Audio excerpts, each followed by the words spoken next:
वंचित बहुजन आघाडीचा बाळासाहेब प्रकाश आंबेडकर, तुम आगे बढ़ो. वंचित बहुजन आघाडीचा सुजातादा, तुम आगे बढ़ो. सर्वांना श्रद्धेय बाळासाहेब प्रकाश आंबेडकर, तुम आगे बढ़ो. सर्वांना विनंती आहे. वंचित बहुजन आघाडीचा सुजातादा, तुम आगे बढ़ो.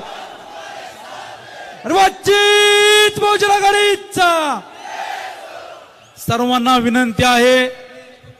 साहेबांचं भाषण सुरू झाल्यानंतर शांत पद्धतीने ऐकायचं आणि शेवट साहेबांचं भाषण संपल्यानंतर QR कार्ड आपल्या ज्या आपण व्यासपीठावरती बसलेला आहोत त्याच्या पाठीमागे QR कार्ड आहे. सगळ्यांनी 144 असा एक आपला नंबर आहे. आपलं जे काय मनात येईल त्या पद्धतीने त्यांनी QR कार्ड वरती स्कॅन करून आपल्याला मदत करायचे वंचित बहुजन आघाडीच्या पक्षाला. एवढंच बोलतो, नाही तर थांबतो. साहेब सुद्धा बोलतील. विमल दिनकर कांबळे यांच्याकडून निधी आलेला आहे, धन्यवाद. यानंतर ज्या क्षणाची आपण आतुरतेने वाट पाहत आहात ती धडाडणारी तोफ आपल्या समोर आदरणीय प्रकाश सदा बाळासाहेब यशवंतरावजी आंबेडकर. सर्वांनी बसून घ्या.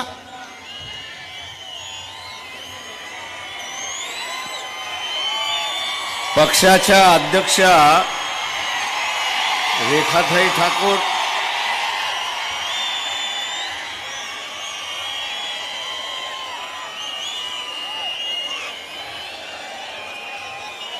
या जिल्ह्याच्या साऱ्या प्रभारी डॉक्टर कांतीताई सावंत संयोजक आहेत आजच्या कार्यक्रमाच्या. राज्याचे प्रवक्ते सोमनाथजी साळुंखे, फारुख अहमद, त्याच्याच बरोबर गोविंद दळवी, किसन चव्हाण, सर्वजित बनसोडे, उत्तर जिल्ह्याचे असणारे विलासराव कांबळे, दक्षिण जिल्ह्याचे असणारे अध्यक्ष दयानंद कांबळे, युवा जिल्हा अध्यक्ष प्राध्यापक मिलिंद संधी,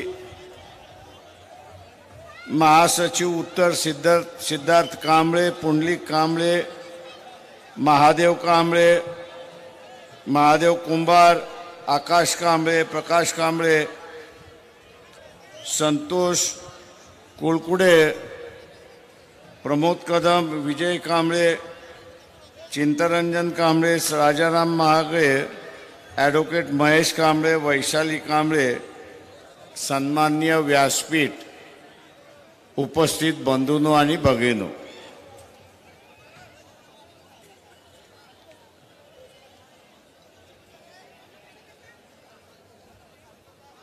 महाविकास आघाडीमधल्या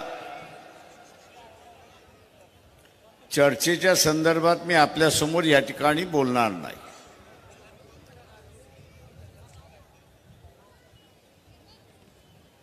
युती व्हावी ह्या आमची असणारी भावना आहे, पण एकमेकांच्या विरोधात कुरघोडी करणारे काँग्रेसवाले त्यांनी असं सांगावं की आतापर्यंत काँग्रेसचे जे अध्यक्ष आहेत त्यांच्यावरती ईडीची चौकशी आहे की नाही त्यांनी सांगावं. आणि ईडीची चौकशी असल्यामुळे ते भारतीय जनता पक्षाच्या विरोधात अजिबात भूमिका घेत नाही अशी परिस्थिती आहे.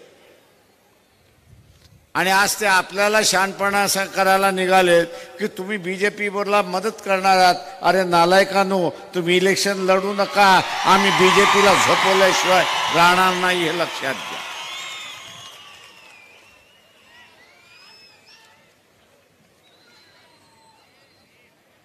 काँग्रेसकडे नवीन कार्यकर्त्याला उमेदवारी द्यायची नाही, काँग्रेसमधल्या चांगल्या कार्यकर्त्याला उमेदवारी द्यायची नाही.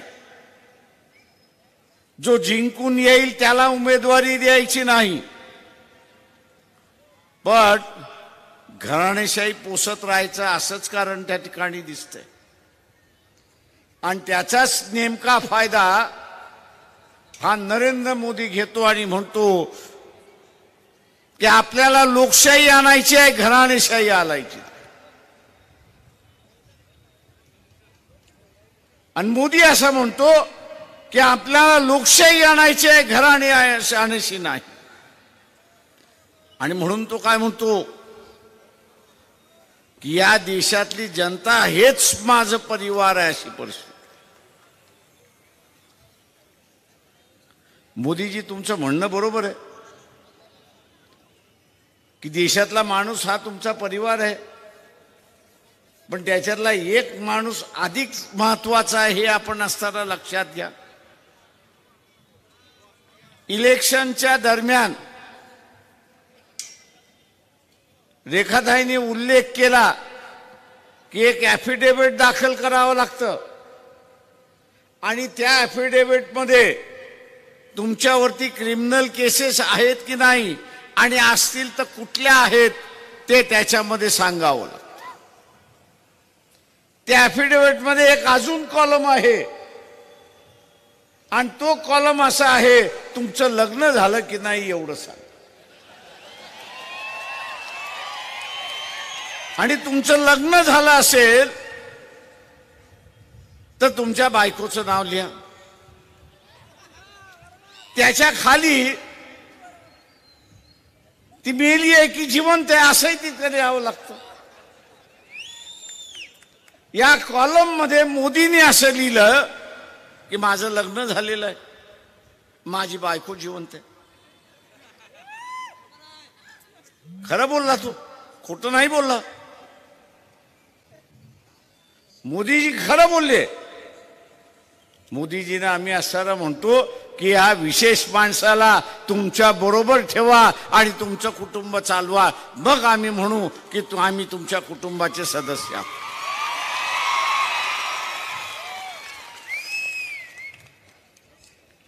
जी रीत आहे, प्रथा आहे, मी इथल्या सनातन हिंदुत्ववाद्यांना विचारतोय,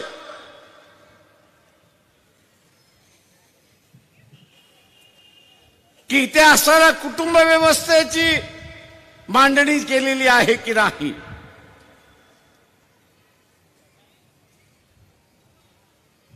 इथे असणारी कुटुंब व्यवस्थेची मांडणी केलेली आहे की नाही.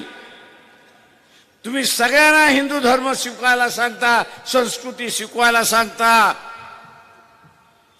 या कुटुंब व्यवस्थेमध्ये कुटुंबाने एकत्र राहिलं पाहिजे हे त्या ठिकाणी शिकवता. हे मोदींना का नाही शिकवत एवढं आम्हाला सांगा. हे सनातनवाद्यांनो, तुमची कुठल्या तोंडाने तुम्ही मतं मागायला जाणार आहात? कुठल्या तोंडाने तुम्ही मतं मागायला उद्या जाणार आहात? की जो माणूस कुटुंब व्यवस्था पाळत नाही, हिंदू संस्कृतीचा असणारा एक भाग पाळत नाही, त्याला पुन्हा मतदान द्या. कुठल्या तोंडाने तुम्ही मागणार आहात? मित्रो,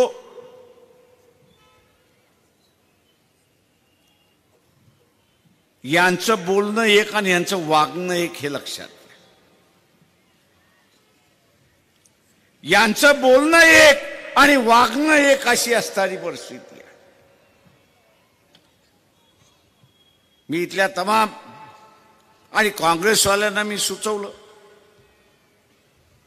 कार्यक्रम सुचवलाय काँग्रेसवाल्यांना की काँग्रेसच्या महिला विंग आहे, पक्षाचं जे महिला विंग आहे त्याच्या अध्यक्षाने मोदींच्या घरासमोर धरणं द्यावी आणि त्यांना एवढंच म्हणावं की तुम्ही हिंदू संस्कृतीचे प्रचारक आहात, प्रचार करत आलात, हिंदूंना तुम्ही असताना एकत्र या असं सांगताय, तुम्ही पहिल्यांदा तुमच्यापासून सुरुवात करा. पती पत्नी एकत्र राहायला शिका. हा आंदोलन त्या ठिकाणी घ्या.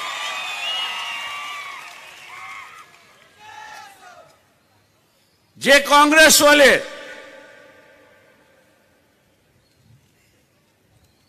आमच्यावरती टीका करतात, मी त्यांना विचारतो की हा साधा सुधा कार्यक्रम, हा साधा सुधा कार्यक्रम घराणे आहे, शहाणीशी नाही. आणि म्हणून तो काय म्हणतो की या देशातली जनता हेच माझं परिवार आहे, अशी परिस्थिती. मोदीजी, तुमचं म्हणणं बरोबर आहे की देशातला माणूस हा तुमचा परिवार आहे, पण त्याच्यातला एक माणूस अधिक महत्वाचा आहे हे आपण असताना लक्षात घ्या. इलेक्शनच्या दरम्यान रेखाताईंनी उल्लेख केला की एक ॲफिडेव्हिट दाखल करावं लागतं आणि त्या ॲफिडेव्हिटमध्ये तुमच्यावरती क्रिमिनल केसेस आहेत की नाही आणि असतील तर कुठल्या आहेत ते त्याच्यामध्ये सांगावं लागतं. त्या ॲफिडेव्हिटमध्ये एक अजून कॉलम आहे आणि तो कॉलम असा आहे, तुमचं लग्न झालं की नाही एवढं सांग. आणि तुमचं लग्न झालं असेल तर तुमच्या बायकोचं नाव लिहा. त्याच्या खाली ती मेली आहे की जिवंत आहे असंही तिथे लिहावं लागतं. या कॉलम मध्ये मोदींनी असं लिहिलं की माझं लग्न झालेलं आहे, माझी बायको जिवंत आहे. खरं बोलला तू, खोटं नाही बोलला. मोदीजी खरं बोलले. मोदीजी, लोक काही एवढी मूर्ख नाही.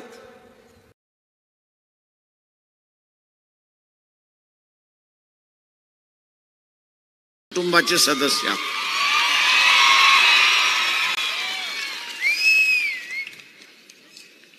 जी रीत आहे, प्रथा आहे, मी इथल्या सनातन हिंदुत्ववाद्यांना विचारतोय,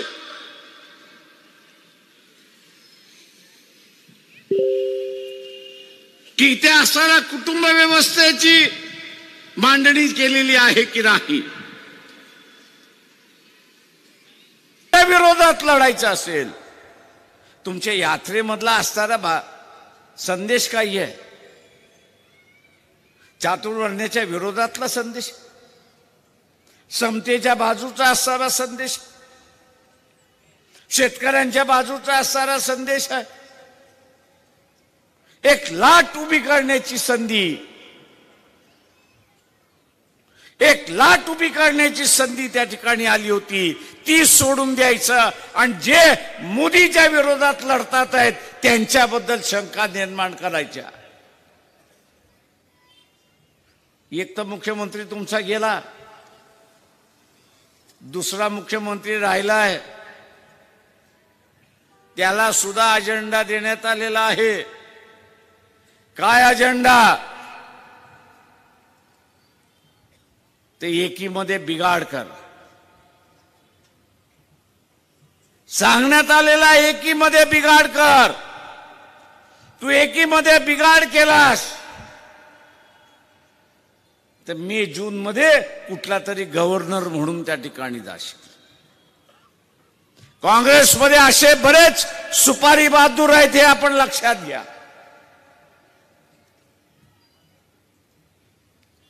काँग्रेसचे अध्यक्ष खरगे यांना असणारा सल्ला आमचा आहे, हे पहिल्यांदा सुपारी बहादूर ओळखा, काँग्रेसमधून फेकून द्या, काँग्रेस तुमची वाढायला सुरुवात होईल.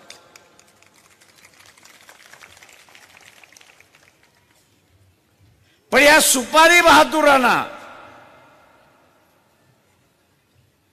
आवरलं नाही तर इलेक्शन नंतर तुम्ही जेलमध्ये गेल्याशिवाय राहणार नाही, एवढं लक्षात घ्या. आम्ही तर झाले फकीर आहोत, कधी या मस्जिदमध्ये कधी त्या मंदिरामध्ये. मोदीने 9 वेळा शोध का कार्य पाठवलं. एक माझ्याकडे दिल्लीतला पोलीस अधिकारी आला, तो म्हणला प्रकाशराव काहीतरी थोडं द्या. म्हटलं काय थोडंसं देऊ तुला, तुम्ही कुठं चोरी मारी केली असेल एवढंच सांगा. मी म्हटलं हे माझ्याबरोबर पारधी बसलेलं, म्हटलं त्याला विचार, तो तुला सांगेल चोरी मारी कशी करायची. पण आम्हाला वरतून आदेश आलेले आहेत, उकरून काढा काय असेल ते.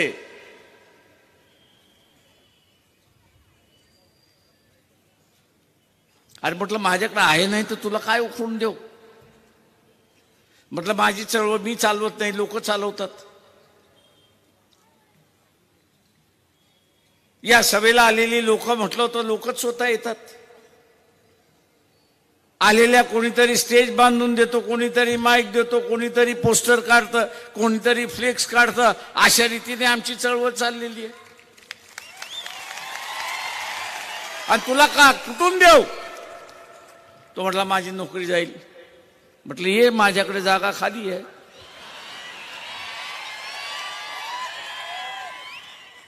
तो म्हटलं काय तुम्ही होय ना. म्हटलं मी ना कारखाना काढला ना, म्हटलं चोऱ्या केल्या ना, सबसिड्या खाल्ल्या.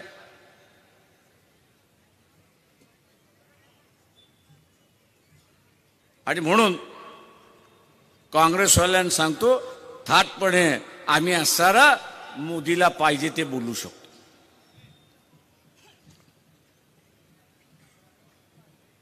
आम्ही वायफट बोलत नाही.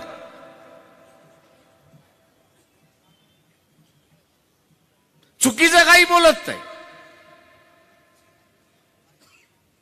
आधार देऊन त्यांना असणारा बोलत असतो.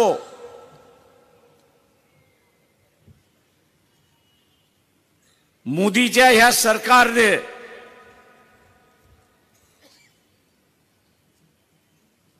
इथल्या एअरफोर्सची वाट लागली हे आपण असणारं लक्षात घ्या.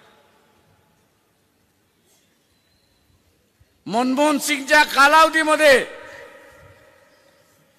135 राफेल विमानं विकत घ्यायची होती फ्रेंच सरकारमधनं.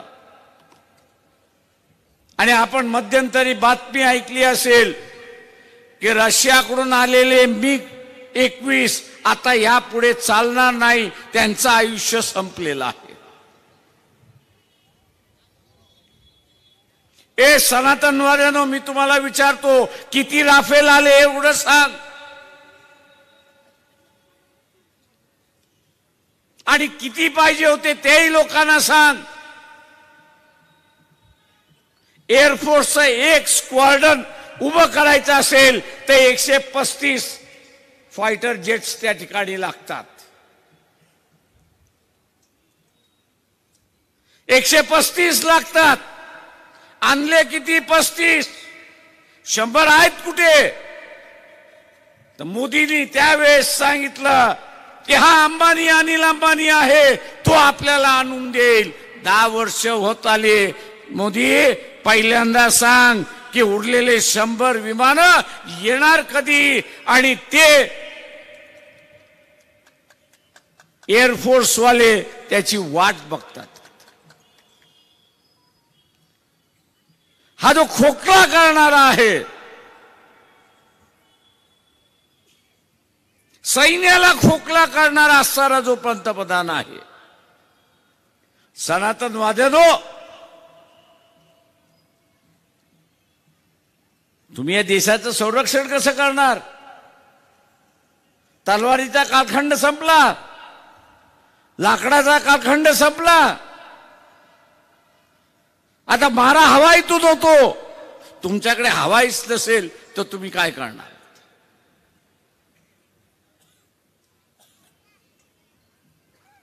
आणि म्हणून ज्यांनी या देशाच्या संरक्षणाशी खेळलंय, ज्यांनी या देशाच्या संरक्षणाशी खेळलंय, त्याला पुन्हा पंतप्रधान करता कामा नये हे आपण सारं लक्षात घ्या. सातारा आहे, सांगली आहे, कोल्हापूर आहे, इथल्या माणसाला सैन्यामध्ये जायचं असेल तर 2 ठिकाणी जातो, एक तो बेळगावला जातो किंवा मगूला जातो. या सगळ्या सैनिक रिटायर्ड सैनिकाला माझं आव्हान आहे, या रिटायर्ड सैनिकाला माझं असणारं आव्हान आहे की सामान्य माणसाला मिलिटरीतला कॉन्वॉय याचा अर्थ सांगा आणि एका कॉन्वॉय मध्ये किती गाड्या असतात हे असणारं सांगा. इथल्या रिटायर्ड मिलिटरी अधिकाऱ्याला माझं म्हणणं आहे, इथल्या रिटायर्ड सोल्जरला माझं असणारं आव्हान आहे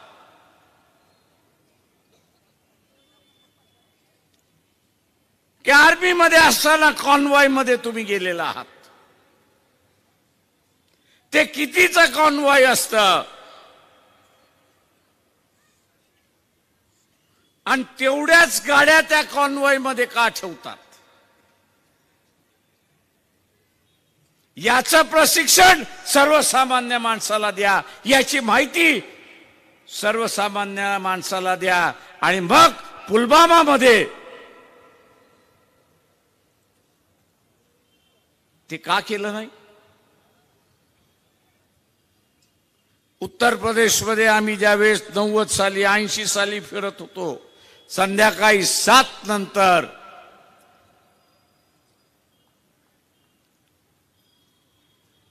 तुम्ही एकटे गाडी घेऊन जाऊ शकत नव्हतात, तुम्ही एकटे गाडी घेऊन जाऊ शकत नव्हतात. पोलीस ठिकठिकाणी थांबवत होते. 10 गाड्यांचा एक कॉन्वॉय असतो, 10 गाड्यांचा एक कॉन्वॉय असतो. 11वी गाडी तिथे मंत्री असेल, संत्री असेल, खासदार माझ्यासारखा असेल, तो पोलीसवाला म्हणतो बाजूला उभा राहा, तुझी गाडी येणार नाही. 10च गाड्या फक्त त्या ठिकाणी जातील. या अनेक वेळा झाल्यानंतर मी त्या एका पोलिसाची उज्जत घातली, अरे 10 का, तू 12-13 जाऊ दे. तो म्हटला साहेब नाही जाऊ देणार. तुमच्या आयुष्याचं हे जे जाणारे जे आहेत त्यांच्या आयुष्याचं असणारं जिम्मेदारी माझी आहे आणि म्हणून मी नियमाप्रमाणे वागणार. मी त्याला म्हटलं तुझा नियम काय आहे? तो म्हटला ही जी माझी टॉमी गन आहे ना, एक गाडी पुढे जाते, पुढे लागते आणि एक गाडी पाठीमागे लागते. पोलिसाची एक गाडी पुढे लागते आणि एक गाडी पाठीमागे लागते. तुम्हाला वाचवायचं असेल आम्हाला तर येणारी गाडी, येणारा बॉम्बर, येणारा हत्यारा हा आमच्या बुलेट रेंज मध्ये त्या ठिकाणी पाहिजे. तो आमच्या रेंज मध्ये पाहिजे, तरच आम्ही तुम्हाला वाचवू शकतो, नाही तर आम्ही वाचू शकत नाही. आणि आमची ही जी टॉमी गन आहे ही फक्त 5 गाड्यांपर्यंत आणि तिकडनं येणाऱ्या 5 गाड्या आणि म्हणून 10 गाड्यांचा असणारा कॉन्वॉय त्या ठिकाणी असतो. मोदीजींना आम्ही असणारा विचारतोय, हा 80 गाड्यांचा कॉन्वॉय कसा काय झाला हे पहिल्यांदा सांगा. आणि ज्यांनी केला त्याला तुम्ही काय शिक्षा दिली ते असणारं सांगा. तुम्हा कोणाला माहिती नसेल, ज्या मेजरने हा 80 कॉन्वॉय केला त्याची चौकशी करण्याच्या ऐवजी त्याला असणारा प्रमोशन देऊन मोदी बसला. म्हणजे ज्यांनी एका गाडीमधली, त्या कॉन्वॉयतल्या एका गाडीमधल्या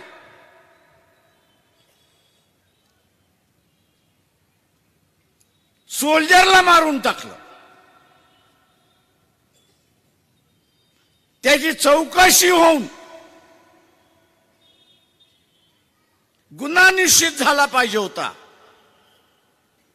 तो गुन्हा निश्चित होण्याच्या ऐवजी मोदीच्या सरकारने त्याला बक्षीस म्हणून प्रमोशन दिलं, अशी असणारी परिस्थिती. सनातनवाद्यांनो, हे माझं खोटं असेल उद्याच या स्टेजवरती आणि सांगा हे खोटं आहे, आणि मग तो मेजर कोण होता, त्याचं नाव, त्याचा हुद्दा आणि त्याला कुठे प्रमोशन दिलं याची सगळी माहिती मी आपल्याला असताना देतो.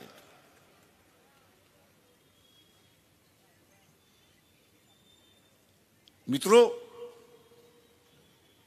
हे पूर्ण खोटारडं सरकार आहे. हे देशाची खोटं बोलत चाललेलं आहे, लुटारूंचं सरकार आहे.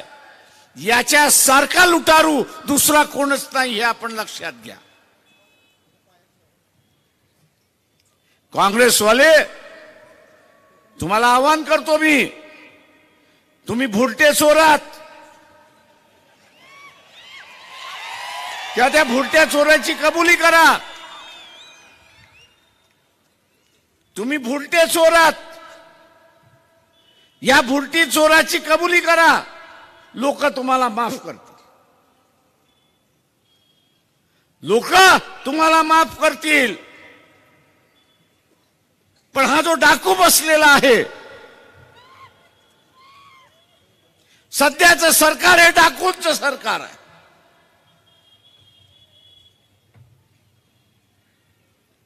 सध्याचं सरकार हे डाकूंचं सरकार आहे. यांनी 10 वर्षाच्या कालावधीमध्ये काय केलं? यांनी 10 वर्ष म्हणजे 2014 ते 2024 मध्ये यांनी काय केलं? तर यांनी देशावरचं कर्ज जे 24 रुपयाचं होतं, 100 24 रुपयाचं कर्ज जे होतं, या डाकू सरकारने हे कर्ज 84 रुपयावरती गेले, हे लक्षात घ्या.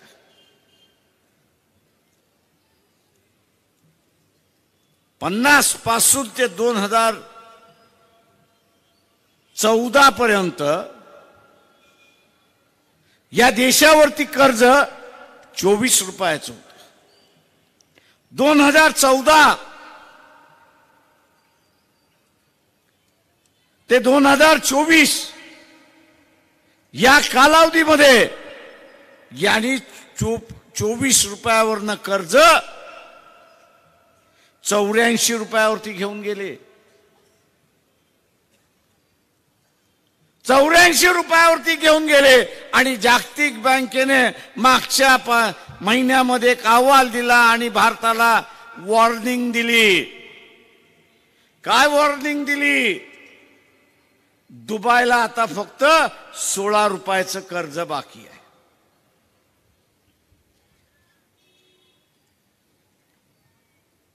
दुबईला 16 रुपयाचं कर्ज बाकी आहे. आपला पगार समजा 10,000चा आहे. आपला पगार समजा 10,000चा आहे आणि बँकेचं 10,000चा हप्ता भरायचा असेल तर आपला पगार हप्ता भरायला गेला, आपली चूल पेटणार आहे का? आपण चूल पेटवू शकतो का? आपण चूल पेटवू शकतो का? मोदीला पुन्हा या सनातनवाद्यांनो तुम्ही सत्तेवरती आणलं तर लक्षात घ्या, 10 वर्षामध्ये प्रत्येक वर्षाला 12 रुपयाने कर्ज वाढलं. 2024च्या निवडणुका संपल्या, 2026ला हा 100 रुपयाचं करडं करेल, आपल्याला डुबेल आणि मग म्हणेल मी चाललो आता संन्यासाला, आता मी हिमालयात जाऊन त्या ठिकाणी बसतो. हिमालयात जाण्याची गोष्ट पंतप्रधान करतोय की न करतोय? तो तुम्हाला डुबून जाण्याचं का प्लॅन करून चाललाय एवढं लक्षात घ्या. तो देशाला डुबून चाललेला एवढं लक्षात घ्या. अशा ह्या डुबवणाऱ्या पंतप्रधानाला पुन्हा संधी द्यायची का याचं ठरवण्याची वेळ आलेली आहे, हे आपण लक्षात घ्या. इचलकरंजी सारखं शहर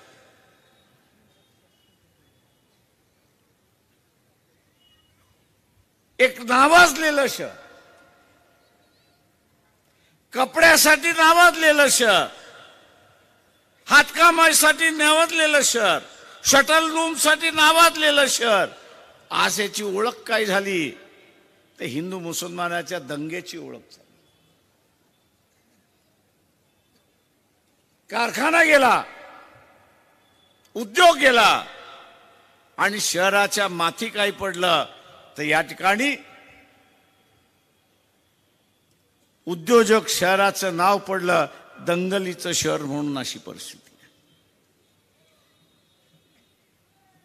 मी आपल्याला सरळ विचारतो की एका बाजूला देशाला डुबवणारा पंतप्रधान आणि दुसऱ्या बाजूला धारकऱ्यांमार्फत दंगली करणारं राज्य, असं हे चित्र उभं राहते.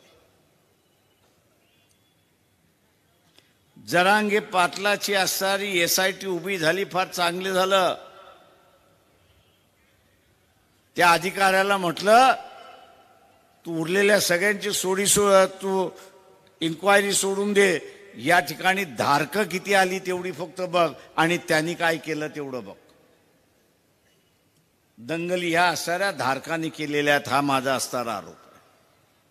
सरकार चौकशी नाही करणार. का इथे दंगली झाल्या पाहिजेत अशी असणारी परिस्थिती आहे. आणि म्हणून माझं आव्हान आहे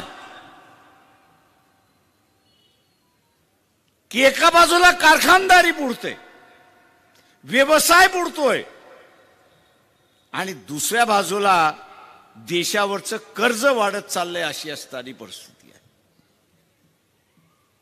एकदा आपल्या हातामध्ये पैसा राहिला नाही तर मग आपण काय करतो? घरातला पुरुष काय करतो? घरातली चूल पेटावी म्हणून तो काय करतो? तुम्ही सगळेजण अनुभवी आहात. बोललात तर मोकळं होईल, डोक्यामध्ये थोडं तरी बसायला सुरुवात होईल. भांडी विकायला सुरुवात करता की नाही?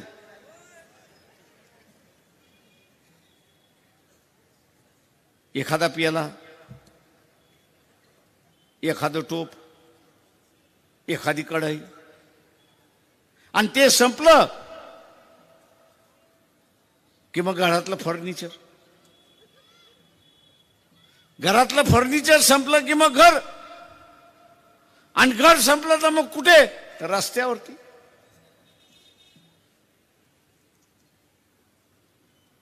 आपण मध्यंतरी पाकिस्तानचे हाल बघितले. खायला अन्नधान्य नाही, लोक लुटमार करायला सुरुवात झाली. भारतामध्ये सुद्धा आपल्याला हे घडवायचं आहे का याचं पहिल्यांदा ठरवा. जे धर्मवेडे आहेत त्यांना माझं असं आव्हान आहे, आपण पहिल्यांदा एक प्रश्न आपल्यालाच विचारा, स्वतःलाच विचारा की वाड वडिलांचा असणारा धर्म तुम्ही सोडणार आहात का? वाड वडिलांचा असणारा धर्म हा तुम्ही सोडणार आहात का? त्याचं उत्तर नाहीये. आणि त्याचं जर उत्तर नसेल तर मग तुम्ही मुसलमानासारखं का वागताय? का इस्लाम खतऱ्यामध्ये हा गोष्ट मुसलमान देतो? त्याचा एवढासा जीव आहे, त्याचा एवढासा जीव वाचवण्यासाठी तो धर्माचं कवच वापरतो. धर्माचं कवच वापरतो. पण तुम्ही कॉपी मास्टर का होता एवढं सांगा ना.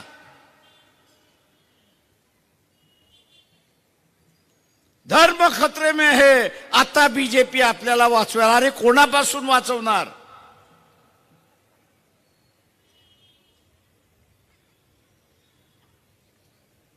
धर्म खतरे में मोदी आपल्याला वाचवणार, बीजेपी आपल्याला वाचवणार, RSS आपल्याला वाचवणार. अरे कोणापासून वाचवणार?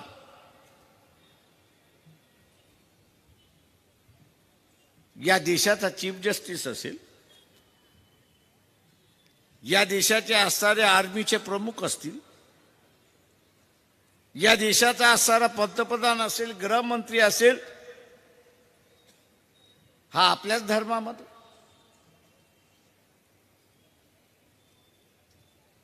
आपल्याच धर्मामधला.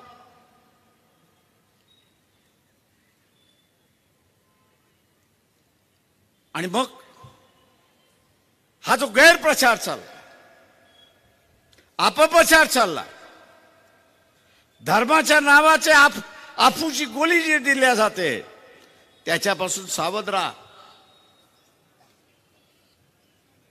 ही आफूची गोळी दिल्या जाते, देश लुटावा म्हणून दिल्या जाते. आम्ही मोदींना विचारतो, हे जे कर्ज तुम्ही वाढवले, यातून किती कारखाने उभे झाले याचा हिशेब द्या.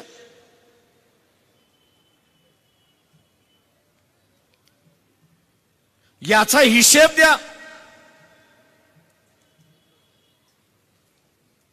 तुम्ही एवढं कर्ज काढलं, त्याचा वापर कुठे केला याचा हिशेब द्या.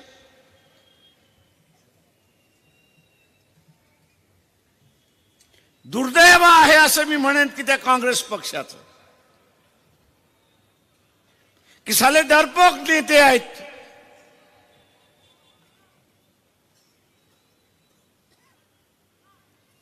डरपोक नेते आहेत. शासनाची आकडेवारी फक्त त्यांना वाचायची आहे.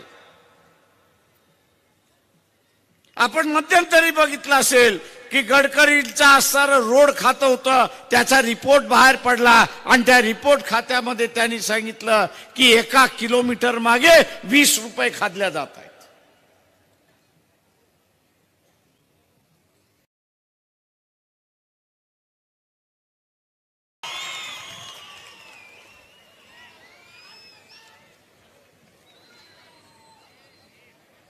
काँग्रेसकडे नवीन कार्यकर्त्याला उमेदवारी द्यायची नाही, काँग्रेसमधल्या चांगल्या कार्यकर्त्याला उमेदवारी द्यायची नाही, जो जिंकून येईल त्याला उमेदवारी द्यायची नाही. पण घराणेशाही पोसत राहायचं असंच कारण त्या ठिकाणी दिसतंय. आणि त्याचाच नेमका फायदा हा नरेंद्र मोदी घेतो आणि म्हणतो की आपल्याला लोकशाही आणायची आहे, घराणेशाही आणायची. आणि मोदी असं म्हणतो की आपल्याला लोकशाही आणायची आहे, घराणे आणायची नाही. आणि म्हणून तो काय म्हणतो की या देशातली जनता हेच माझं परिवार आहे, अशी परिस्थिती. मोदीजी, तुमचं म्हणणं बरोबर आहे की देशातला माणूस हा तुमचा परिवार आहे, पण त्याच्यातला एक माणूस अधिक महत्वाचा आहे हे आपण असताना लक्षात घ्या. इलेक्शनच्या दरम्यान रेखाताईंनी उल्लेख केला की एक ॲफिडेव्हिट दाखल करावं लागतं आणि त्या ॲफिडेव्हिटमध्ये तुमच्यावरती क्रिमिनल केसेस आहेत की नाही आणि असतील तर कुठल्या आहेत ते त्याच्यामध्ये सांगावं लागतं. त्या ॲफिडेव्हिटमध्ये एक अजून कॉलम आहे आणि तो कॉलम असा आहे, तुमचं लग्न झालं की नाही एवढं सांग. आणि तुमचं लग्न झालं असेल तर तुमच्या बायकोचं नाव लिहा. त्याच्या खाली ती मेली आहे की जिवंत आहे असंही तिथे लिहावं लागतं. या कॉलम मध्ये मोदींनी असं लिहिलं की माझं लग्न झालेलं आहे, माझी बायको जिवंत आहे. खरं बोलला तू, खोटं नाही बोलला. मोदीजी खरं बोलले. मोदीजींना आम्ही असं म्हणतो की ह्या विशेष माणसाला तुमच्या बरोबर ठेवा आणि तुमचं कुटुंब चालवा, मग आम्ही म्हणू की आम्ही तुमच्या कुटुंबाचे सदस्य आहोत.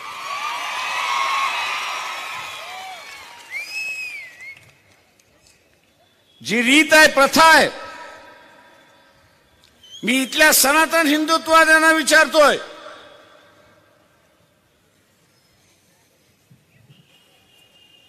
की इथे असणाऱ्या कुटुंब व्यवस्थेची मांडणी केलेली आहे की नाही.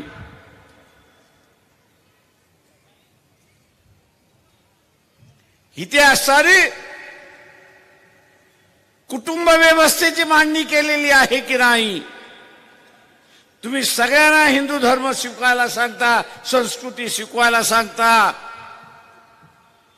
या कुटुंब व्यवस्थेमध्ये कुटुंबाने एकत्र राहिलं पाहिजे हे त्या ठिकाणी शिकवता. हे मोदींना का नाही शिकवत एवढं आम्हाला सांगा. हे सनातनवाद्यांनो,